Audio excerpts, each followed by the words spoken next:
হাদি সাহারা উষার বালুতে আবে জামজাম পানি, হাদি আজাদির হাসান হোসেন জান্নাতি ফুলদানি,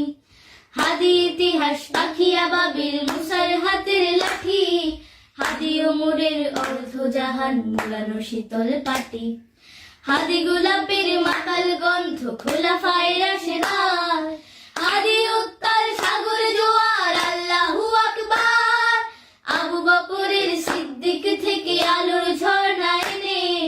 হাদি জেগেছিল তরুণ আলীর সাহসের সুধা টেনে, হাদি আধার পর্দা সরাই নতুন ভোরের রবি, হাদি জুলাইয়ের অগ্রনায়ক বিদ্রোহী বিপ্লবী, নতুন সময় নতুন সফর নতুন